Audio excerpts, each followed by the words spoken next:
فرمایا وَإِذَا سَأَلَكَ عِبَادِي أَنِّي فَإِنِّي قَرِيب، محبوب جب میرے بندے آپ کی بارگاہ میں آ کے میرے بارے میں پوچھے نا تو ان سے کہہ دینا میں ان کے قریب ہی ہوں، قریب ہی ہوں۔ دلیل کیا ہے؟ یہ جب بھی مجھ سے دعا مانگیں گے میں ان کی دعاؤں کو قبول فرماؤں گا، میں ان کے قریب ہوں، میں ان کے قریب ہوں۔ یہ جب بھی دعا مانگیں گے نا میں قبول کروں گا، میں ان کے قریب ہوں۔ اللہ تبارک و تعالیٰ کے بندے اللہ سے محبت کرتے، رب کی بارگاہ میں جھکتے، اس کو اپنے دکھ سناتے، اس کے پیارے محبوب صلی اللہ تعالی علیہ وسلم کا وسیلہ لے کے اس کے حضور حاضر ہو جاتے، پیشانیاں سجدوں سے روشن ہوتی۔ ہم نا ہر چیز کے لیے وقت نکالتے ہیں، ہر چیز کے لیے، لیکن عبادت کے لیے وقت نہیں نکالتے۔ ہر شے آباد ہے، ہر شے، ہماری فیس بک بھی آباد ہے، واٹس ایپ بھی آباد ہے، ہمارے ٹویٹر بھی آباد ہیں، ہماری ہر چیز آباد ہے۔ سب سے کم آباد ہمارا مصلی رہ گیا ہے، سب سے کم۔ وہ لوگ اب ڈھونڈنے سے ملتے ہیں جن کی بغل میں مصلی ہوتا تھا۔ میرے بھائی آپ کتنا کو دنیا کے پیچھے بھاگو گے تھکا دے گی، کتنا دولت کے پیچھے بھاگو گے تھکا دے گی۔ آپ جب اپنی زندگی میں جمع تفریق کرو گے نا تو مرتے وقت احساس ہوگا کہ سارا کچھ تو لوگوں کے لیے کیا، اپنے لیے تو کر ہی کچھ نہیں سکے۔ اور ہم عبادت کے معاملے میں بہانے بازی بھی کرتے ہیں۔ ہم کہتے ہیں اوہو رزق کمانا بھی تو عبادت ہی ہے نا، تو میں حلال روزی کے لیے جا رہا ہوں، یہ بھی تو عبادت ہے نا۔ میری طرح کے لوگ کہہ دیتے ہیں کہ میں سویرے اٹھ کے مدرسے میں کچھ اسباق دیکھتا ہوں تو یہ بھی تو عبادت ہے، میں بیان کرنے کے لیے مطالعہ کرتا ہوں تو یہ بھی تو عبادت ہے نا، اتنے لمبے سفر کر کے ملک میں دنیا میں گھومتا ہوں تو یہ بھی تو میں عبادت ہی کر رہا ہوں۔ اب اسپیشل نفلوں کے لیے وقت کس طرح نکلے، اسپیشل کر کے تسبیح میں کیسے چلاؤں، میں سارا کچھ ہم بہانے بنا لیتے ہیں نا۔ میرا سوال یہ ہے کہ یہ ساری باتیں صحابہ کو، نبی کریم کو، دیگر لوگوں کو بھی تو پتہ تھی نا، لیکن آپ غور تو کریں 23 سال حضور کو وقت ملا، مختصر وقت ظاہراً تبلیغ کرنے کے لیے، پوری دنیا میں دین بھی پھیلانا ہے۔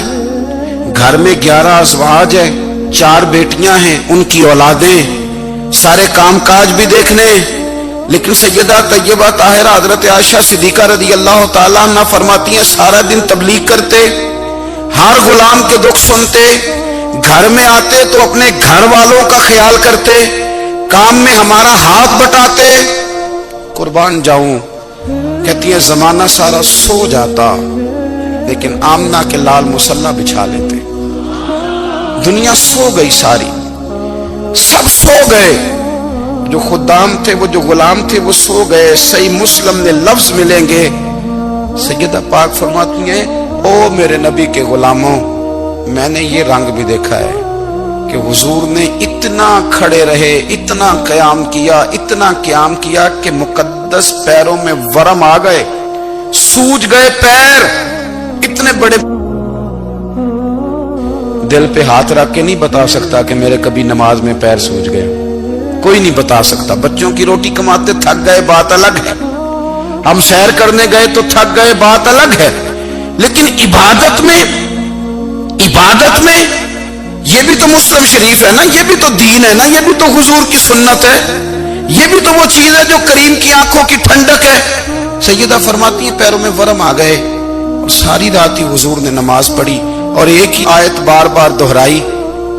مسجد نبوی میں بلال حبشی نے فجر کی اذان دے دی اور حضور ابھی مصلی پہ تھے، کریم فارغ ہوئے، میں نے عرض کی یا رسول اللہ صلی اللہ علیہ وسلم آپ کے تو صدقے اللہ اگلے پچھلوں کے گناہ معاف کرے گا، تو آپ اتنی آہوزاری کیوں فرماتے ہیں؟ آپ تو شفیع ہیں، آپ تو انبیاء کے امام ہیں۔ تو حضور نے فرمایا عائشہ تم نے گنوایا ہے نا میرے اللہ کی مجھ پر کتنی رحمت ہے، افلا اکون عبدا شکورا، فرمایا اگر اس نے اتنی نعمتیں دی ہیں تو کیا میں اس کا شکر گزار بندہ نہ بنوں، میں شکر گزار بندہ نہ بنوں اس کا؟ پھر اگر اتنی نعمتیں اس نے دی ہیں، مجھے اتنا نوازا ہے، تو پھر میں اس کے سامنے سجدے نہ کروں؟ او میرے بھائی، بڑے قابل فخر لوگ ہیں ہم کہ ہم نبی پاک کے غلام ہیں، ہم قابل فخر ہیں کہ نبی کریم کے غلام ہیں، کیا کبھی اس غلامی کے شکرانے میں بھی 2 نفل پڑھے کہ یا اللہ تیرا شکر ہے تو نے ہمیں حضور کا غلام بنایا ہے؟ یاد رکھیں کہ اپنی روحانی زندگی کو آباد کریں، استغفار پڑھیں، تسبیحات کریں۔ حضرت عبداللہ ابن عمر رضی اللہ تعالیٰ عنہ حضرت عمر کے صاحبزادے، مکہ مکرمہ میں ان کی قبر ہے۔ میں نے جب انہیں پڑھا تو مجھے ان سے بڑا پیار ہو گیا، لیکن آپ کو پتہ ہے وہاں جا کے کسی شخص کا مزار تلاش کرنا یا پوچھنا ایک مشکل کام ہوتا ہے۔ تو ایک دفعہ میں مکہ شریف میں حاضر تھا، تو ایک گاڑی والا ڈرائیور مجھے کہنے لگا کہ مولانا میں آپ کو جانتا ہوں، مجھے آپ سے محبت ہے، ایک بات بتاؤں آپ کو؟ میں نے کہا بتاؤ۔ کہنے لگے حضرت عبداللہ ابن عمر کی قبر دیکھنی ہے۔ میں نے کہا یہ تو نہیں کہہ رہا، یہ کسی نے بندوبست کرایا ہے، یہ اللہ نے تیرے دل میں بات ڈالی ہے، یہ ہو گیا تو لے چل مجھے۔ حضرت عبداللہ ابن عمر کو نبی پاک نے فرمایا تھا راجل صالح، یہ نیک بندہ ہے، یہ متقی آدمی۔ حضرت عبداللہ ابن عمر رضی اللہ تعالیٰ عنہ سیدنا فاروق اعظم رضی اللہ تعالیٰ عنہ کے صاحبزادے ہیں، اور ان کی ہمشیرہ سیدہ حفصہ رضی اللہ تعالیٰ عنہ حضور کی زوجہ محترمہ۔ ایک دن اپنی ہمشیرہ سے کہنے لگے کہ نبی کریم صلی اللہ تعالیٰ علیہ وسلم گھر میں آئے نا، اور اگر حضور غم امت میں پریشان نہ ہوں، طبیعت کو حشاش بشاش دیکھو، تو ذرا پوچھنا تو صحیح حضور کا میرے بارے میں کیا خیال ہے، پوچھنا تو صحیح کہ کریم کی بارگاہ میں میرا کیا مقام ہے، میرے بارے میں حضور کیا فرماتے ہیں۔ اب بہن کو کام بتائے، اور بتائے بھی بھائی، اور کوئی بہن وہ کام نہ کرے، یہ تاریخ میں ہوتا نہیں۔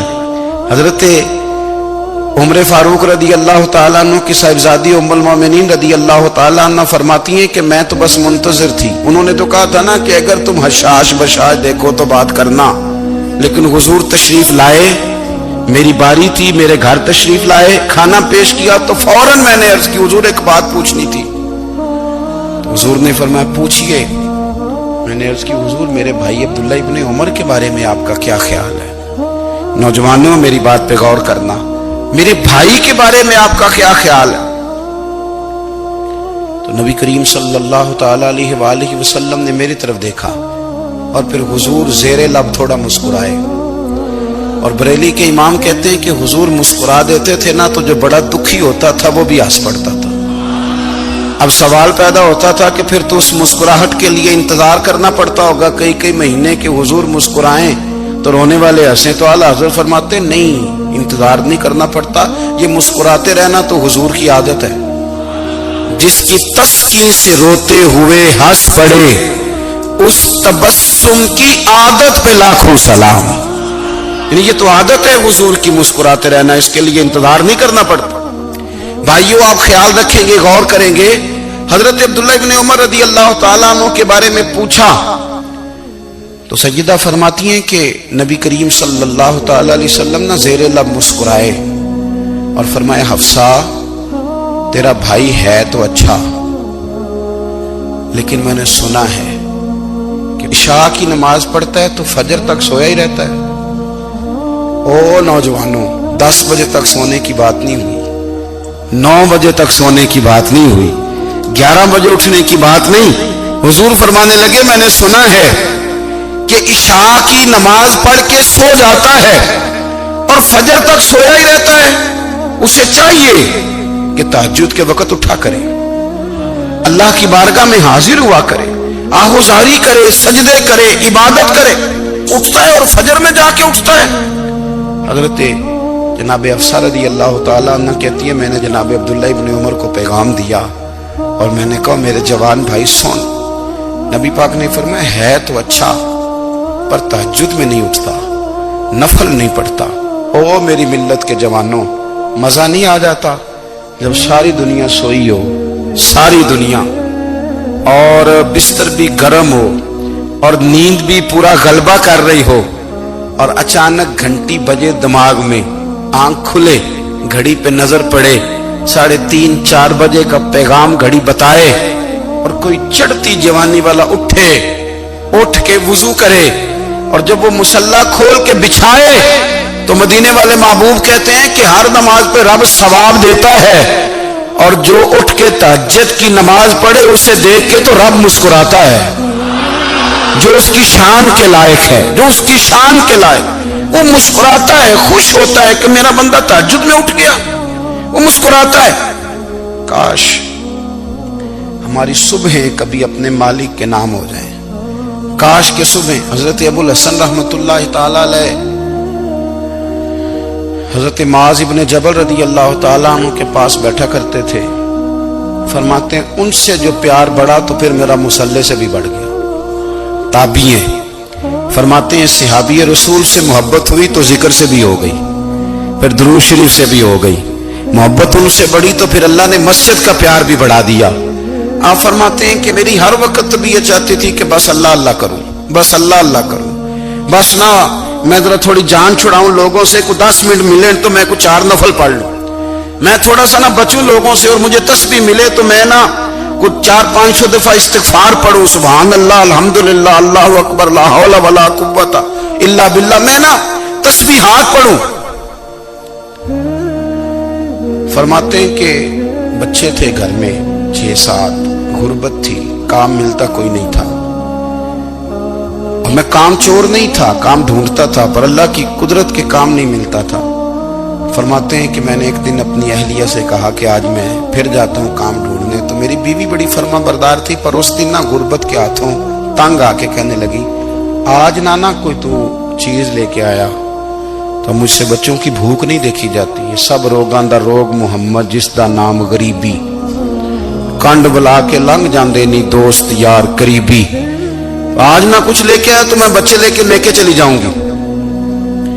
شیخ فرماتے ہیں کہ میں بڑا پریشان گھر سے نکلا، پر میں نے صبح سے لے کے زور تک کام ڈھونڈا، کام ملا کوئی نہیں، تو میرے دل میں خیال آیا چلو کام نہیں ملتا تو اللہ اللہ تو کرے نا، چلو بندوں کی مزدوری نہیں ملتی تو رب کریم کی عبادت ہی کرتے ہیں۔ فرماتے ہیں کہ میں نے نا فرات کے پانی سے وضو کیا، نہر کے، شدید دھوپ تھی، ساتھ ریت تھی اور ریت تپ رہی تھی، میں نے اپنا رومال وہیں مصلی کے طور پر بچھا لیا، اور فرماتے ہیں کہ زور سے لے کر عصر تک نماز پڑھی، دھوپ بھی پورے زور پہ، پر میرے سجدے کا ذوق بھی پورے زور پہ۔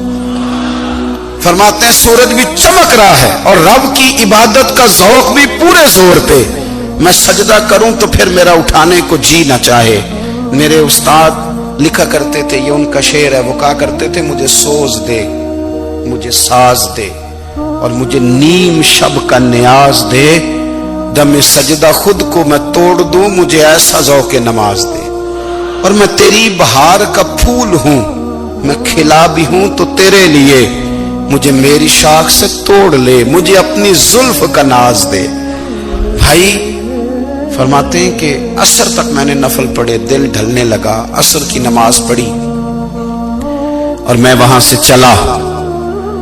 اب میں جب نکلنے لگا تو دل میں خیال آیا کہ چھوٹی چھوٹی دیواریں ہیں گھر کی، بغیر کچھ لیے جاؤں گا تو بیوی دور سے دیکھے گی تو شور کرے گی کہ پھر خالی ہاتھ آ گیا ہے۔ کہتے میں نے اپنے اسی رومال میں جس پہ میں نے نماز پڑھی تھی نا، رومال میں کی آخی دے پنجابی جی صافہ، کہتے ہیں اسی میں نا میں نے کچھ ریت بھر لی کہ وہ دور سے دیکھے گی تو سمجھے گی کچھ لے کے آیا ہے، چلو جا کے اسے بتا دوں گا کہ آج پھر مزدوری نہیں ملی۔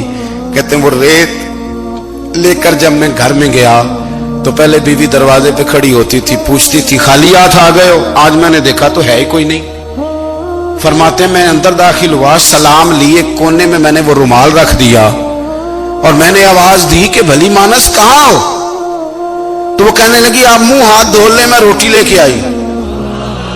میں نے کہا روٹی کہاں سے آ گئی؟ یہاں تو کئی دنوں کے فاقے، تو کئی دنوں کی غربت ہے، یہاں تو اس گھر میں تو فقیری ہے۔ فرماتے ہیں کہ وہ روٹی لے کے آئی اور اس وقت کی جو موجودہ نعمتیں تھیں، سمجھ لے سلاد، اچار، ہر چیز ساتھ لائی۔ میں نے کہا کہ بچے کہاں گئے؟ کہنے لگی وہ کھانا کھا کے کھیلنے گئے، آپ کھانا کھا لیں آ جاتے۔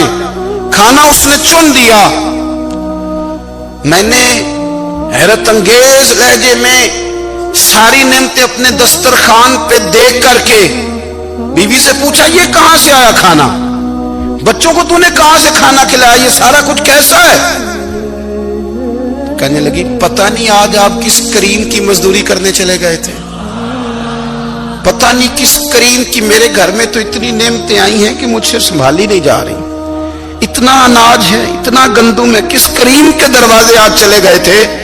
یہ کہتے کہتے وہ اٹھی اور اٹھ کر کے کہنے لگی پہلے بڑا کچھ آیا تھا، اب کیا لے آئے ہو؟ اور جا کر کے نا اس نے وہ ریت والا رومال کھولا، کہنے لگے میں تو لے کے آیا تھا ریت، تو میرے رب نے اسے بھی سونے اور ہیرے بنا دیا تھا۔ جب آپ کی توجہ اللہ کی جانب، میرے نبی پاک صلی اللہ تعالی علیہ وسلم نے فرمایا ہر چیز اپنے رب سے مانگ، ہر چیز مانگ، ہر چیز مانگ۔ یا رسول اللہ کیا کچھ؟ میرے محبوب نے فرمایا تیرے گھر میں نمک بھی ختم ہو جائے تو وہ بھی اپنے رب سے مانگا کر، تو مانگنا وہ تجھے دے گا، تو اس کی بارگاہ میں کشکول طلب دراز تو کرنا۔ اور ترمذی شریف میں عجیب لفظ ہے، رسول کائنات نے فرمایا، رب کریم فرماتا ہے جب میرا بندہ ہاتھ اٹھاتا ہے نا تو مجھے حیا آتی ہے کہ میں خالی کیسے لوٹا دوں اس کے۔ اتنے بڑے بادشاہ کی بارگاہ میں دعا کی بڑی طاقت ہے۔ میرے نبی پاک نے فرمایا دعا مومن کا ہتھیار ہے، دعا مومن کا، دعا مومن کا۔